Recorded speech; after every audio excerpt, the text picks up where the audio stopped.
আসসালামু আলাইকুম। বাংলাদেশের ডিপ্লোমা ইঞ্জিনিয়ারদের জন্য সামনে কিন্তু একটা দারুণ সময় আসছে। বিশেষ করে ২০২৬ সালকে ঘিরে হাজার হাজার নতুন চাকরির সুযোগ তৈরি হতে যাচ্ছে। তো আজকের এই বিশেষ আলোচনায় আমরা জ্ঞানাও এটাই দেখব কিভাবে এই সুযোগগুলো কাজে লাগিয়ে ক্যারিয়ারে এক ধাপ এগিয়ে থাকা যায়। চলুন তাহলে শুরু করা যাক। দেখুন, বাংলাদেশের অর্থনীতি কিন্তু একটা নতুন যুগে পা রাখতে যাচ্ছে। আর ২০২৬ সাল হতে যাচ্ছে সেই যাত্রার একটা মাইল ফলক। আর এই যে পরিবর্তন, এর মূল চালিকা শক্তি কারা হবে? অবশ্যই আমাদের প্রকৌশলীরা। কিন্তু প্রশ্ন হল, কেন এই সময়টা প্রকৌশলীদের জন্য এতটা স্পেশাল বা গুরুত্বপূর্ণ হতে চলেছে? চলুন এর কারণগুলো একটু খুঁজে দেখি। এর সবচেয়ে বড় কারণটা হলো আমাদের দেশ স্বল্পোন্নত দেশের তালিকা বা এলডিসি থেকে বেরিয়ে আসছে। ভাবুন একবার, এই অর্জনটা শুধু দেশের জন্য গর্বের বিষয় না, এটা আসলে অর্থনৈতিকভাবে এগিয়ে যাওয়ার একটা বিরাট সবুজ সংকেত। আর অর্থনীতির এই চাকা যখন ঘুরবে, তখন সেটাকে সচল রাখতে হাজার হাজার দক্ষ প্রকৌশলী তো লাগবেই, তাই না? আরেকটা বড় ব্যাপার ঘটছে। গত এক দশকে আমরা যে বিশাল বিশাল মেগা প্রকল্পগুলো দেখেছি, সেগুলোর বেশিরভাগেরই কিন্তু নির্মাণের পর্ব শেষ। এখন শুরু হচ্ছে সেগুলোর আসল কাজ, অপারেশন আর মেইনটেন্যান্স, মানে এগুলোকে চালানো এবং ঠিকঠাক রাখা। আর ঠিক এখানেই ডিপ্লোমা ইঞ্জিনিয়ারদের জন্য খুলে যাচ্ছে এক বিশাল কর্মসংস্থানের দুয়ার। আচ্ছা, তো চলুন প্রথমে কথা বলি বিদ্যুৎ খাত নিয়ে। ডিপ্লোমা ইঞ্জিনিয়ারদের জন্য এটা কিন্তু ঐতিহাসিকভাবেই সবচেয়ে বড় একটা চাকরির বাজার। আর খুশির খবর হলো, ভবিষ্যতেও এর কোনো ব্যতিক্রম ঘটছে না, বরং সুযোগ আরও বাড়ছে। দেশের উন্নয়ন যত বাড়ছে তার সাথে পাল্লা দিয়ে আমাদের বিদ্যুৎ উৎপাদন ক্ষমতাও কিন্তু একটা অবিশ্বাস্য জায়গায় পৌঁছে গেছে। আর এই বিশাল পরিকাঠামো ঠিকঠাকভাবে চালাতেই তৈরি হচ্ছে নতুন নতুন চাকরির সুযোগ। একবার সংখ্যাটার দিকে তাকান, প্রায় ২৮,৯০০ মেগাওয়াট। এটা কিন্তু মুখের কথা না। এই বিশাল উৎপাদন ব্যবস্থা সচল রাখতে কী পরিমাণ দক্ষ সাব অ্যাসিস্ট্যান্ট ইঞ্জিনিয়ার লাগবে, তা তো বোঝাই যাচ্ছে। সোজা কথায়, বিদ্যুৎ খাতে চাহিদা এখন তুঙ্গে, আর এটা সামনে শুধু বাড়তেই থাকবে। আর এই বিশাল কর্মযজ্ঞের সবচেয়ে বড় উদাহরণ যদি কিছু হয়, সেটা হলো রূপপুর পারমাণবিক বিদ্যুৎ কেন্দ্র। এটা শুধু একটা পাওয়ার প্ল্যান্ট না, এটা আমাদের জাতীয় সক্ষমতার একটা বড় প্রতীক। আর লক্ষ্যটা কিন্তু খুব বেশি দূরেও না। প্রথম ইউনিটের কাজ অলরেডি 94% শেষ। ভাবা যায়?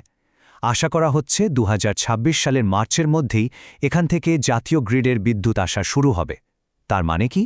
নিয়োগ প্রক্রিয়া কিন্তু একদম দোরগোড়ায়। এখানকার চাকরিটা কিন্তু শুধু একটা সাধারণ চাকরি না।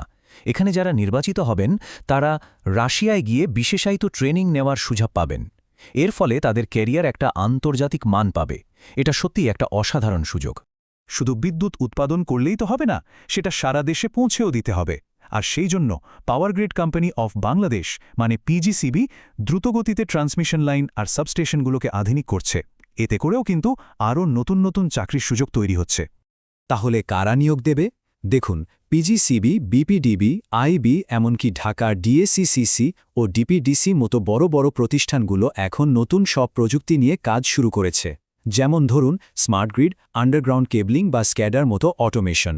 আর এইসব প্রজেক্টের জন্য ইলেকট্রিক্যাল, সিভিল, মেকানিক্যাল, এমনকি সিএসসি ইঞ্জিনিয়ারদেরও বড় আকারে প্রয়োজন হবে। প্রস্তুতির জন্য এটাকে একটা গাইডলাইন হিসাবে ধরে নেওয়া যেতে পারে। বেশ, বিদ্যুৎ খাতের কথা তো হলো।